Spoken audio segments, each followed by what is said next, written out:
নদিয়ার রাজা কৃষ্ণচন্দ্র রায়ের রাজত্বকালে নবাব আলীবর্দী খাঁ তার থেকে 12 লক্ষ টাকা দাবি করেছিলেন। রাজা কৃষ্ণচন্দ্র সেই অর্থ দিতে অস্বীকার করায় তাকে মুর্শিদাবাদে বন্দী করা হয়।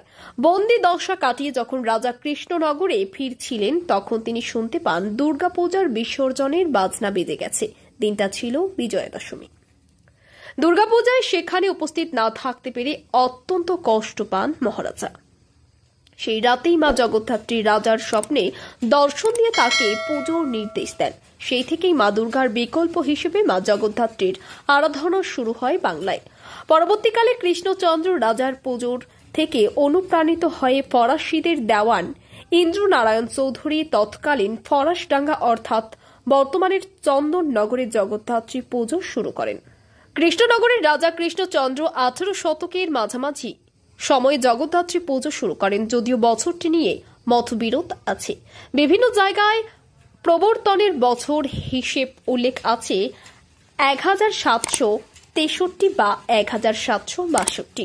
এদিন অন্য একটি মত অনুসারে কৃষ্ণনগর রাজবাড়িতে পূজার আনুষ্ঠানিক সূচনা হয়েছিলেন 1754 সালে।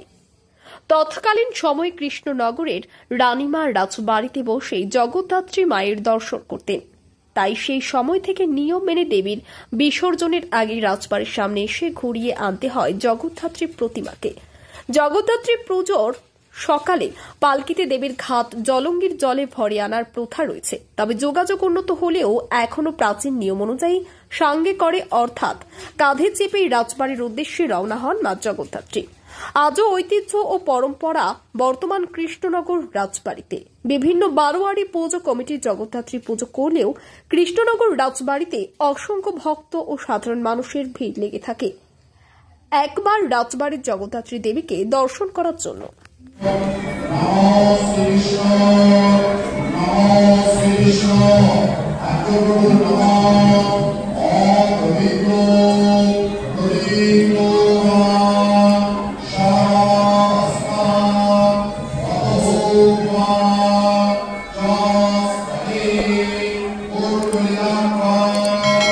ওরিয়েন্ট জুয়েলার্সের ধনতেরাস ধনবৃদ্ধি অফারের প্রতিটি কেনাকাটায় থাকছে আকর্ষণীয় ছাড় ও নিশ্চিত উপহার, সঙ্গে লাকি ড্রয়ের মাধ্যমে গাড়ি জেতার সুযোগ। Orient jewellers. দেখুন, মহারাজ কৃষ্ণচন্দ্রের হাত ধরে এই পুজোর সূচনা, সেটা আমরা সবাই জানি এবং আমাদের অনেক অনেক সৌভাগ্য যে মা এখনো সেই রূপে পূজিত হচ্ছেন এবং মর্তে আমাদের ডাকে আসছেন এবং আমাদের সবসময় উদ্দেশ্য থাকে সবাইকে নিয়ে পুজো করা, নদিয়াবাসীর কল্যাণে পুজো করা এবং তার চেয়েও বড় কথা হচ্ছে মায়ের পুজোতে যেন কোনো বিঘ্ন না ঘটে।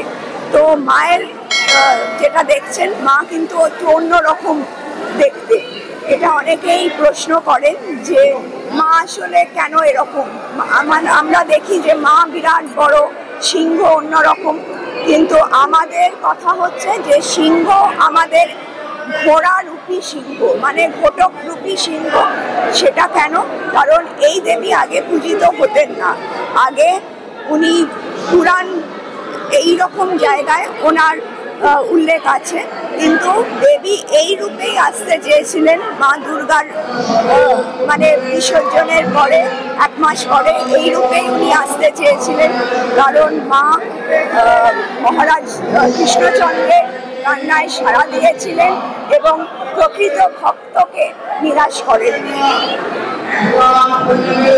মহারাজা কৃষ্ণচন্দ্র তো স্বপ্নাদেশে এই পুজো চলেন, ওই গল্পটা যখন মহারাজ কারারুদ্ধ ছিলেন এবং যখন উনি ছাড়া পেলেন, ওই করের গল্পটা আর বলছি না, করের গল্পটা মানে সবাই জানে। তো সেই কর দিয়ে মুক্ত হলেন যখন তিনি জলপথে আসছিলেন, তো সেই সময় উনি দেখলেন মা দুর্গা, মানে সেই সময় দশমী হয়ে গেছে, বিসর্জন হয়েছে। তো উনি ভাবলেন মায়ের পুজো হয়ে গেল, আমার পুজো মা নিলেন না। তো সেখানে মা কথা ভাবতে ভাবতে উনি আচ্ছন্ন হয়ে পড়েন এবং ভারাক্রান্ত মন নিয়ে উনি আসছিলেন।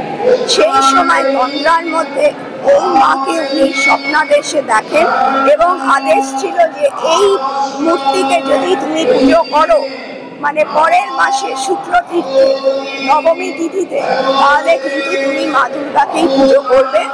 এবং এনার নামও একই, মা রাজরাজেশ্বরী।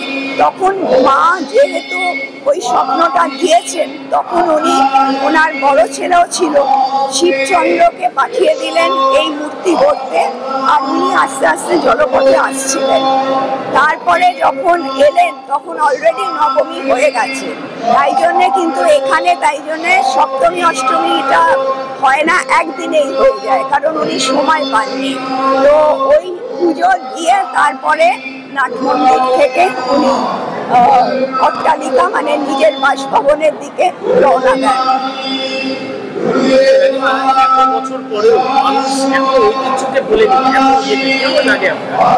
দেখো, এটার জন্য আমরা সত্যি খুব আপ্লুত এবং কৃতজ্ঞ যে কৃষ্ণনগরবাসী এখনো রাজবাড়িকে ভোলেনি বা এখনো রাজবাড়ির ঐতিহ্য তারা বহন করছে, তার জন্য অসংখ্য ধন্যবাদ।